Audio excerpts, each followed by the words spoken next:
nasional ini juga perlu didukung dengan pengelolaan pajak yang profesional. Kesadaran masyarakat dalam membayar pajak. Lebih jauh, pengelolaan pajak yang baik akan mampu menciptakan lapangan perekonomian nasional yang berkeadilan.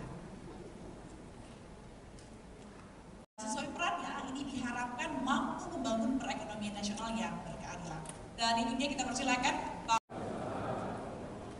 Selamat sore, salam sejahtera untuk akan mencoba memberikan sedikit yang hadir adalah para pengelola pendapatan daerah, sehingga nggak mungkin saya bandingkan satu daerah dengan daerah yang lain. Ya. Jadi membangun negeri pasti kita negerinya terbangun, tapi seluruh rakyatnya merasa dalam menikmati kue dari pembangunan itu. Dan di sini penerimaan negara kita dari pajak secara nasional itu tahun ini akan menembus lebih dari 2.000 triliun. Tapi terus meningkat, diperkirakan 2023 akan menjadi 2.000 triliun lebih. Tetapi ada tetapinya, persentase tax ratio kita relatif masih kecil. Sekarang trennya justru lebih kecil, ya, negara yang sudah maju. Ibu sekalian, kalau kita ngelihat grafik di sini, ini adalah yang paling atas adalah Gini ratio. Gini ratio adalah ini angka yang digunakan, persentase yang digunakan untuk mengukur namanya disparitas antara yang kaya dengan yang tidak kaya. 20 dan 2021. Kenapa? Karena dananya lebih diprioritaskan untuk lihat anggaran kesehatannya justru menaik pada tahun 2021 dan 2022 karena menuju ke kesehatan. Anggaran infrastruktur juga terus sangat memprioritaskan pembangunan infrastruktur sehingga secara nominal anggaran infrastruktur pada tahun 2021 Gini ratio kita itu relatif masih 0,3. Ada dilema selalu dalam ilmu ekonomi. Maka tren Gini ratio pasti akan naik. Nah, ini kita dalam proses di akhir jabatan dalam APBD kita terus meningkatkan pendapatan daerah, menyeimbangkan istilah Pak Hairul Tanjung antara pragmatisme dan idealisme, kemudian melakukan digitalisasi. Selama 5 tahun Jawa Barat dengan going digital itu pendapatan daerah dari pajak kendaraan naik 3 kali lipat, dengan berbagai pintu-pintu digital, pintu-pintu point of payment. Kemudian kita harapkan dan Jawa Barat PAD-nya sudah lebih besar porsinya untuk APBD, menandakan fiskal kita ini sangat sehat. Dan terus tahun 2023 dan 2024 kita akan fokus belanja itu sudah saya atur ke pengaspalan jalan yang selama ini mungkin tertunda.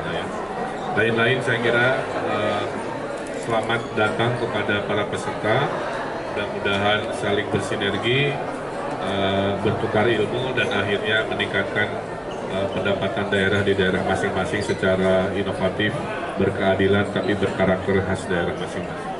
Saya kira itu.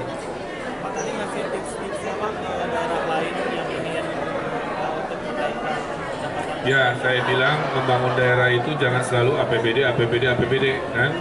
Ada 8 pintu tadi saya terangkan, dari pinjaman daerah, dari CSR yang harus dikejar, dari yang namanya obligasi daerah, dari yang namanya dana umat untuk kegiatan sosial.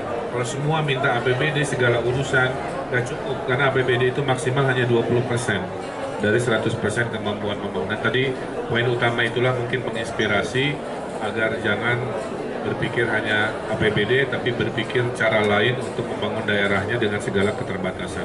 Apalagi tadi pagi Pak Presiden sudah meriliskan Indonesia Emas 2045, target dari 5.000 US dollar per orang per tahun menjadi 30 ribuan per orang per tahun. Mimpi itu harus dikejar dengan ekonomi digital, ekonomi hilirisasi, tidak boleh ada stunting, politik harus kondusif dan berkelanjutan.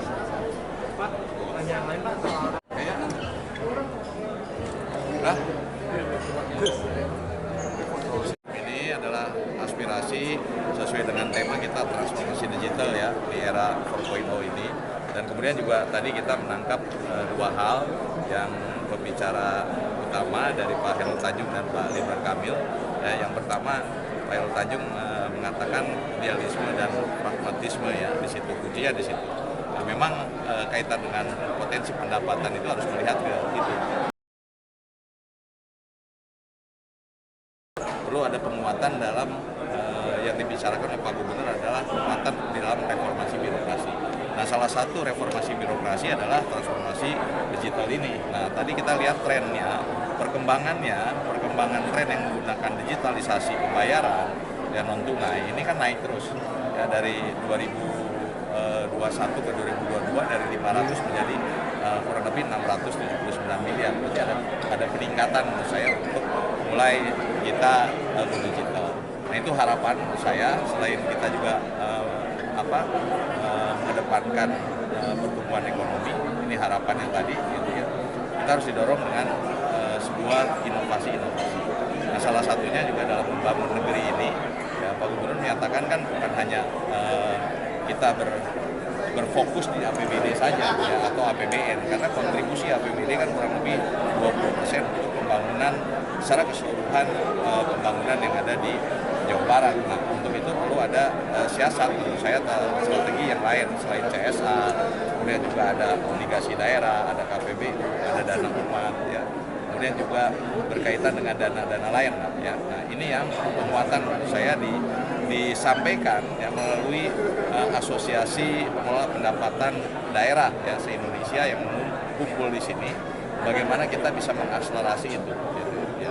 Kuncinya itu ya, bagaimana kita memberikan sebuah kepuasan pelanggan juga dengan digitalisasi. Ada sharing knowledge juga mungkin Pak dari tiap daerah ya. Jawa Barat. Ada beberapa, karena kita tadi ada sharing session juga ya dari beberapa korwil, karena asosiasi ini sudah terbentuk beberapa korwil. Ada Sumatera, ada Jawa, ada di Kalimantan, kemudian juga Sulawesi dan sebagian Maluku dan Papua. Nah, dari korwil ini juga menyatakan sharing sessionnya adalah kaitan dengan ada penyeragaman lah, untuk nilai jual kendaraan, kemudian juga ada yang berkaitan dengan tarif dan lain sebagainya, itu yang kita lakukan. Nah, ini yang perlu kita sepakati bersama di Rakernas APBD ini. Selain berbicara potensi loss yang memang tahun 2025 kita akan kehilangan potensi loss kurang lebih untuk APBD Jawa Barat bergerak nanti ke kabupaten kota 1,8 triliun ya. Jadi nggak dikelola oleh Provinsi Jawa Barat tapi melalui option PKB dan BBNKB. Nah, untuk itu kita harus cari potensi-potensi pendapatan selain dari PKB dan dari BBNKB. Kita harus mencari di pajak air, kemudian juga di pajak rokoknya, di pajak bahan bakar, karena tadi kita undang juga BPH migas untuk pajak bahan bakar kendaraan bermotor. Ada keseragaman antara harga yang diberikan tarifnya di DKI, di Jawa Barat sendiri. Kalau berbeda misalkan penggunaannya atau tarif yang berbeda, ini kan nanti potensinya akan mungkin belanja di Jawa Barat ya, nanti akan tertarik di sini gitu ya. Nah, ini yang perlu kita seimbangkan menurut saya melalui tadi beberapa pembicara selain seri session juga arahan-arahan dari para tokoh tadi ya, bagaimana kita membuat sebuah strategik untuk meningkatkan potensi pendapatan di daerah.